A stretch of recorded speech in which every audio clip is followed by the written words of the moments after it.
Okay. Imagine this. A huge legal battle, right? And it affects pretty much everything you do online, every click, every search. Today, we're really digging into the outcome of one of the biggest antitrust cases we've seen lately, the federal judge's ruling on Google. And this isn't just about tech giants squabbling. No, it's about, well, the future of how the internet works, competition, innovation, all of it. So, our mission for you today, we want to cut through all the legal speak, look at how the market reacted and figure out what this decision really means for big tech, sure, but also for the market, and maybe most importantly, for how you use the internet day to day. We're basically taking this massive ruling that dropped yesterday, September 2nd, 2025, and boiling it down. We want to make it super easy to follow along. You probably saw the headlines already, right? Alphabet, Google's parent, their stock jumped, Apple too. So we'll look at what was actually at stake, what the judge decided, and why people are calling it this balanced outcome. It's a big deal for the digital world. Now, Google's been under the microscope for a while, hasn't it? You might remember Judge Maina already ruled that Google had an illegal monopoly in online search and search advertising. So the stakes in this next part were just incredibly high. The Department of Justice, the DOJ, they were pushing for some massive changes. I mean, suggesting Google sell off core parts of its business, like Chrome or even Android. Just imagine that for a second. Google without Chrome, the world's biggest browser. Or Android, powering what? Billions of phones? It could have been seismic. So yeah, with the DOJ wanting these really drastic things, the market's reaction afterwards was, well, it was really interesting for anyone watching the stocks, what actually happened with Alphabet and Apple right after the ruling. And what did that tell us about how investors felt about those potential harsher penalties? Yeah, what's fascinating is exactly that immediate reaction. Alphabet stock, that's GOG and GUOGL, it surged pretty significantly, too, in after-hours trading. We saw it climb somewhere between 5.7%, maybe up to 8%. And Apple, AAPL, it also got a nice bump, up 3% to 4%. Even the wider market, S&P 500, NASDAQ futures, they ticked up a bit, too. So seeing this kind of positive jump from these huge tech companies, especially Google's parent, it really signals this collective, well, sigh of relief from investors. It tells you they thought the outcome was way less painful than it could have been. It eased those big fears about the DOJ getting its way on the really severe stuff like breakups. Okay, so big sigh of relief. That definitely suggests Google avoided the really radical changes, the breakups everyone was talking about. Can you walk us through exactly what Google didn't have to do, and then maybe what the judge did say they have to change? Absolutely. The big headline here is that the ruling, well, it spared Google from those most extreme structural remedies. Google was not forced to sell off its Chrome browser, which, is the world's #1 browser by market share. It's huge. And it wasn't forced to divest Android either, the dominant mobile OS globally. And just to give you a sense of Chrome's value, there was actually recent talk about this AI company, Perplexity. They apparently floated the idea of paying something like $34.5 billion for Chrome if Google had to sell it. Wow, 34.5 billion. Yeah. It just underscores how incredibly valuable those assets are, the ones Google got to keep. Avoiding divestiture was a massive win for them. And keeping Chrome and Android, it's not just about market share numbers. It's really about control, isn't it? Over the whole digital experience. Chrome isn't just a browser. It's like the main gateway, feeding user data back to Google, making sure search stays the default. And Android. It gives Google enormous leverage over the whole mobile world, apps, phone makers, everything. So the judge deciding not to break those up, that's a colossal victory for Google. It keeps their whole integrated system intact. A forced sale would have totally changed the game for them. Okay, so no dismantling of Chrome or Android. Huge win for Google, as you said. But they didn't just walk away clear, right? The court did impose some rules. What are these behavioral fixes that Google now has to put in place? That's right. It wasn't a complete free pass. While they dodged the big structural bullets, the court did lay down some specific things Google must do. Mainly, it has to end its exclusive search deals. And it has to share certain search data with competitors. Just to clarify the difference, right? A structural split would be like forcing Google to amputate LEM, sell Chrome, sell Android.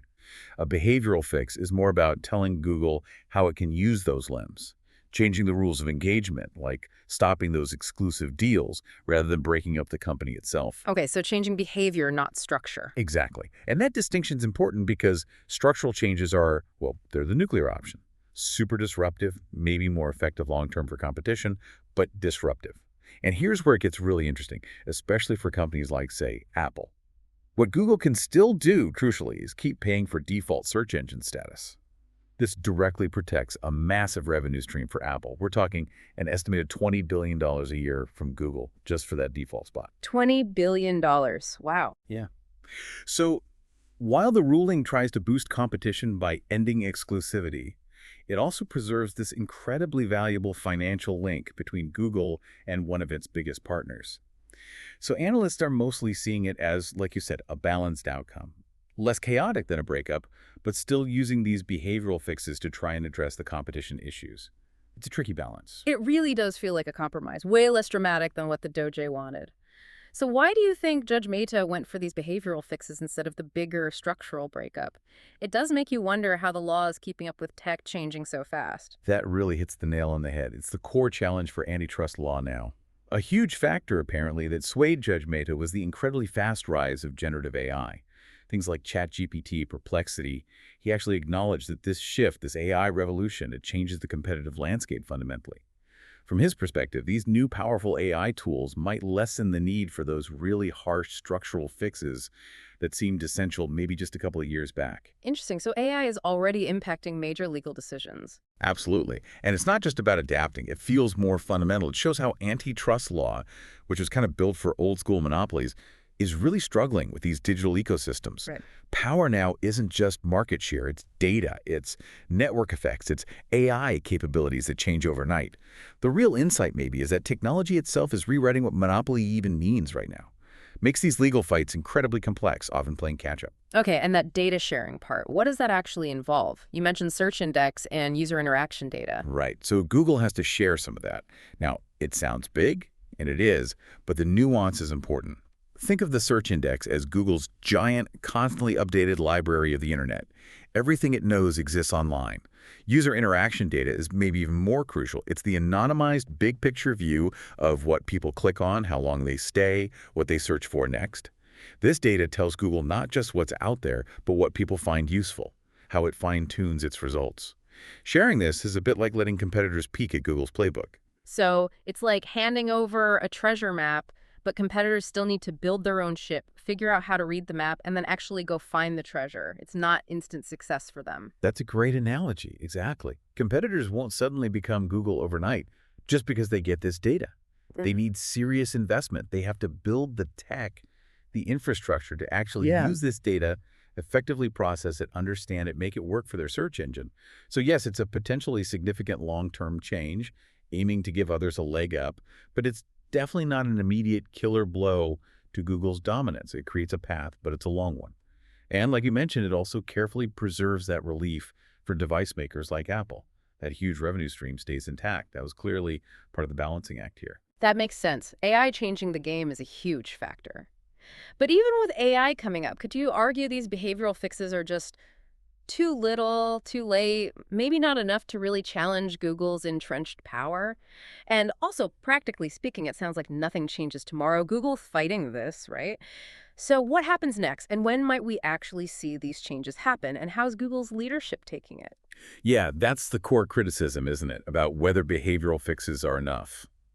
Critics often argue they're hard to enforce, maybe easy for a company like Google to work around, and they might not fundamentally change the market like a breakup could. They'd say real competition needs bolder moves. But obviously the court weighed that against the disruption and this incredibly fast tech evolution. And you're spot on about the timeline. This is far from over. Google has already said they'll appeal. That means any of these remedies, these changes, they could easily be years away from actually being implemented. This could drag on through appeals courts for a long time. Years, okay. Yeah. Yes.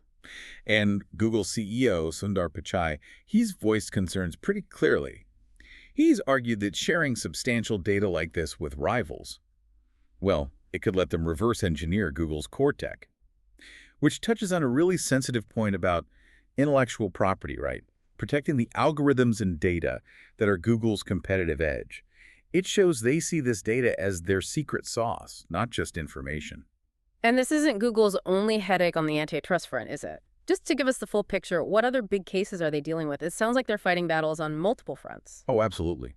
This ruling, while huge, is just one piece of a much bigger puzzle. Google is facing a sustained regulatory pushback.